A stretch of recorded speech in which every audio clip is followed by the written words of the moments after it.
Legendary stand-up comedian and actor Andy Kaufman has been announced as the latest inductee into the WWE Hall of Fame class of 2023 as the celebrity inductee into this year's class. Also an update on a conversation ongoing right now in WWE on wrestler safety. We've got details on that. Plus, could an NXT superstar be appearing on Monday Night Raw this evening? What's the latest with WWE and AAA's relationship after the signing of Dragon Lee to NXT? WWE, could we see possible cuts and releases after this year's WrestleMania event? And Cody Rhodes has revealed what his schedule would be if he wins the undisputed Universal Championship at WrestleMania.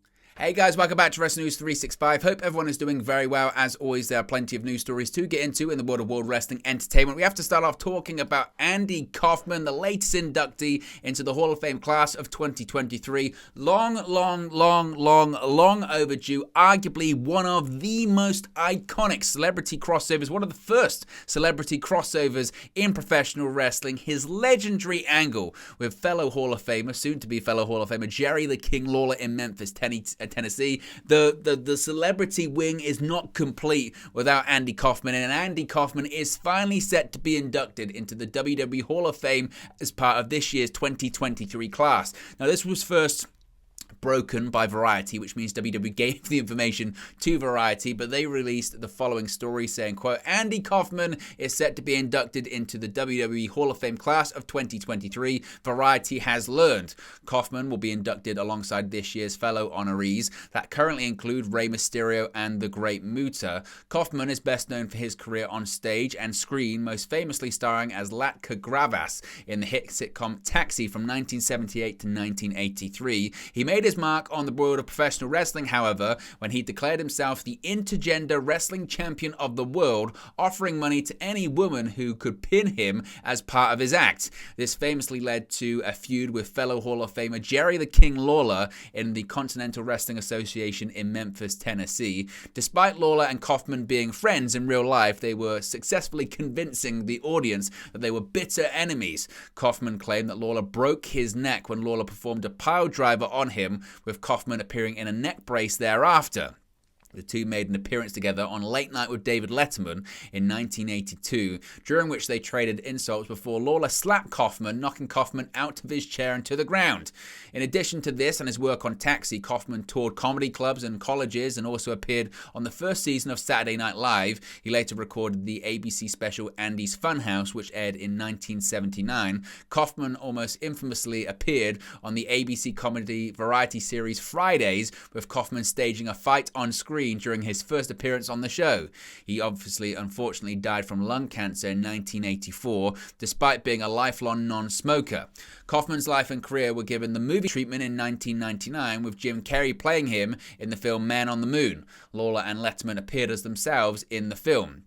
It has not yet been decided who will induct Kaufman into the Hall of Fame. Lawler has frequently attended Hall of Fame ceremonies over the years, but he suffered a stroke in February, and it is unclear if he will be healthy enough to attend. The 2023 Hall of Fame ceremony will air on March 31st at 10:30 p.m. Eastern Time on Peacock, originating from the Crypto.com arena in Los Angeles after that week's episode of SmackDown on Fox, of course being the day before the first night of WrestleMania 39. And it must be said, it's a real pleasant surprise, because for years and years and years there have been these conversations, haven't there, about the Hall of Fame isn't complete without this person. No, for years they used to say it about the likes of Bruno Sammartino, and the Hall of Fame isn't complete without that person. Well, you can't induct celebrities into the WWE Hall of Fame without inducting Andy Kaufman. As I mentioned, one of, if not the most iconic celebrity crossover in professional wrestling history. Maybe it's because it didn't happen in WWE for years, that's why it didn't get done or anything like that. But Andy Kaufman, at a time in which he was a ginormous star, a network television star, and did not need to be doing anything with professional wrestling, nothing at all, decided he was going to get involved in pro wrestling and wanted to. He was a fan of it, and by all accounts he took his idea to Vince McMahon Sr. first, and he said no, because professional wrestling isn't a sideshow, it should be taken seriously. It's not entertainment and gaga like that, which is exactly what his son Vince McMahon Jr. turned it into. And obviously it gained national mainstream news headlines with his work with Jerry Lawler and the pile driver and his commitment to kayfabe, because he was basically being a pro wrestler on stage. That's what people don't get with Andy Kaufman. They'll watch his act and they'll say it's weird. He was kayfabe. He was a kayfabe character. He lived the gimmick, and that's what Andy Kaufman was. He was being a pro wrestler in the comedy world before it was even popular, and again, committing to kayfabe, even if it's getting pile driven by Jerry Lawler, laying on the mat, being told, okay, roll out of the ring, and him saying, I'm going to lay here until I leave in an ambulance, and them saying, we have to pay for an ambulance, and him saying, I don't care, I'll pay for it, and being paid to get an ambulance, being taken to a hospital, staying in hospital in traction for a few days, even though he didn't need to, just to commit to the bit, and then walking around in a neck brace everywhere, telling everyone that would listen that Jerry the King Lawler had broken his neck. That is pro wrestling to its essence, to its core, and I'm so happy, so happy that Andy Kaufman is going to be inducted into the Hall of Fame. And obviously there are all those rumors and myths and legends over the years that Andy Kaufman is part of this big last practical joke, faked his death, staged his death. It's not true. Andy Kaufman is not going to be at the Hall of Fame ceremony in Los Angeles, or will he? Could you imagine? No, he won't, of course, but I'm so pleased because this is one of those names that I've wanted to see in the Hall of Fame for years, and I'm really excited about it. And look, here's hoping Jerry the King Lawler is healthy enough to be there, because there's no better person to induct him than Jerry Lawler. Obviously, nobody else. So here's hoping that indeed is going to happen. Now, switching gears here to a story that, to be honest, makes my blood boil a little bit, because some recent fan interactions have led to a larger conversation in WWE about the safety of its stars when traveling to and from shows. Footage has previously revealed groups of fans approaching Rey Mysterio and Liv Morgan to get them to sign memorabilia in the airport of all places. It has been strongly stated by a number of reports that the fans in question are seeking the autographs just to sell the items for a profit, with Rey Mysterio himself addressing this in a video clip. The footage of Mysterio in particular apparently took place at 5 a.m. in an airport, with a fan having dozens of items for him to sign. According to PW Insider Elite, the footage of Mysterio had led to a larger conversation within WWE about other incidents that took place at airports and hotels, including towards female superstars who are stopped and followed by fans even after they get into their cars. The company are reportedly not happy about these incidents and are monitoring the situation. Further to this, PW Insider Elite reports that while there is no official edict about what can and cannot be signed, some wrestlers have started to tell waiting fans that they have been advised to no longer sign toys or trading cards. One unnamed talent is reported to have said, quote, "You can tell who's a family with kids who happen to cross paths with us and who's stalking the place with 100 items to sign and flip to the next person for a profit." PW Insider also reports that this past weekend, several WWE wrestlers were happy to take selfies with fans who asked politely. It is, according to the report, the numbers showing up consistently in different cities and waiting for WWE stars to leave their flight or hotels where it's becoming a nuisance. Reportedly, a single fan asking for an autograph or a selfie isn't a problem, but the post-pandemic rise of large groups waiting at baggage claims or in hotel lobbies with multiple items to be signed is becoming more of a regular occurrence. Madison Rayne recently praised Tony Khan's investment in quality hotel books and car rentals, particularly noting the importance of security being on hand. It's something that even today I saw Rhea Ripley post on social media that she was having a particular issue once again with people coming up to her when she was traveling. It's ridiculous. It was a tweet that at the time of recording was posted 16 minutes ago, and it said, quote, "People need to respect that no means no. At airports, do not follow me outside. Today has put me off completely. I will not sign anything that isn't a personal photo of us anymore. Hate me, I don't care. Disagree with me, try putting yourselves in our shoes for one bloody day," and they're right to. I mean, these people really truly are the scum of the earth. Again, it's one thing to be out with your friends or your family or just walking out and you happen to walk past a WWE superstar and you go, "I can't believe it, I bumped into this person," have a chat, take a selfie, sign something, whatever. It's no big deal. But it's the people, like I said, waiting at airports at 4 or 5 a.m. in the morning with 10, 15, 20, 30, 40 pieces of merchandise to sell just so they can sell it on eBay, and then those crazed fans following people to their hotels. That's not on. Respect people's personal space outside a show if you bump into them in the street, but airports, hotels, that's just creepy. And again, there needs to be this larger conversation, and frankly there needs to be an edict from WWE to say don't sign anything, we're not going to allow it, so those people don't show up anymore, because it's just not on. It really is not on at all.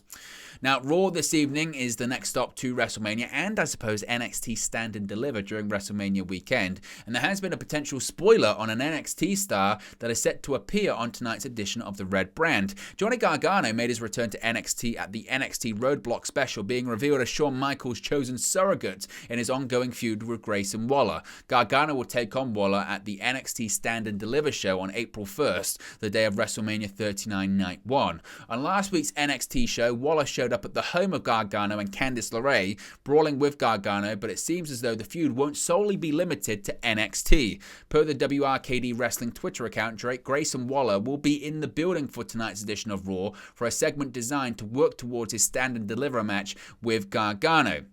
This won't be the first time Waller has appeared on the show to hype up an ongoing NXT feud, doing the same in his brief rivalry with AJ Styles last January.